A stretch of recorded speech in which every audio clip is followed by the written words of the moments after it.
so what's your plan for long-term care? And he said, we don't need a plan. And people said, well, why don't we need a plan? He said, well, you already have long-term care. What's that?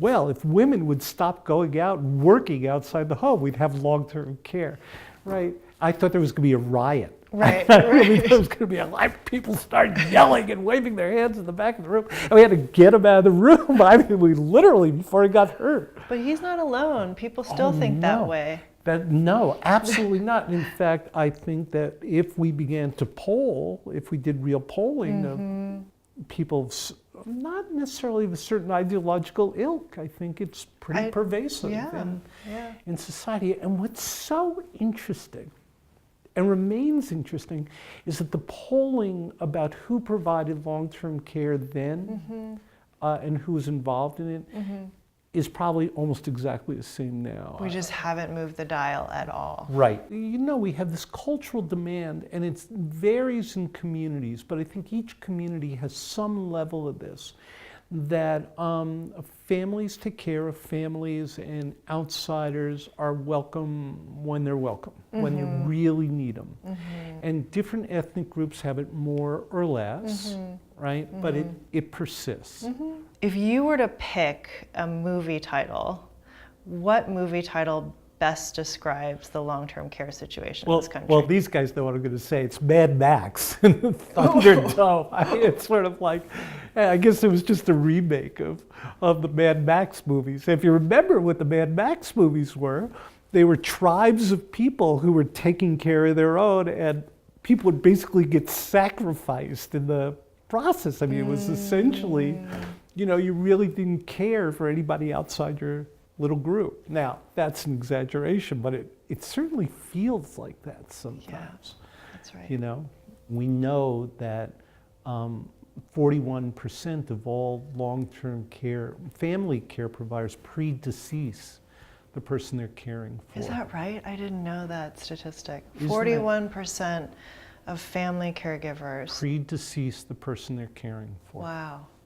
And you can understand why.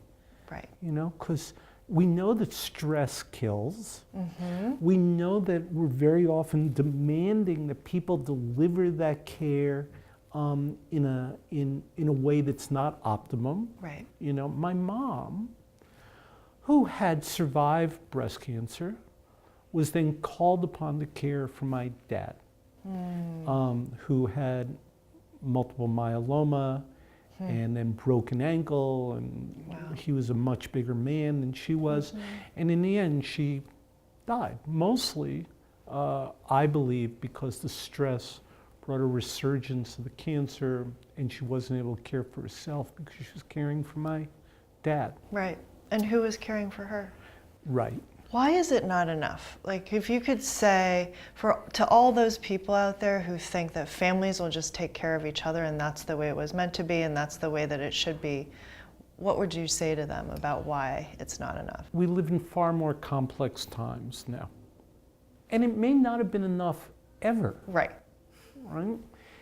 But given times in which you need two breadwinners to operate a household successfully, or that's the modern age. That's the day that we live in. Or a breadwinner needs to work more than one job to do it.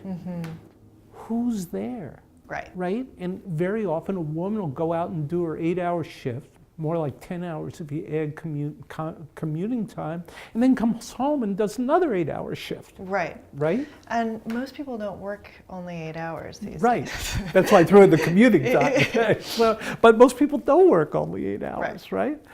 So in modern times, it's the case. I think in historic times, there at least was there were more tribal supports, meaning families and churches and tribal groups and communities. But even then, as I said, it may not have been enough either.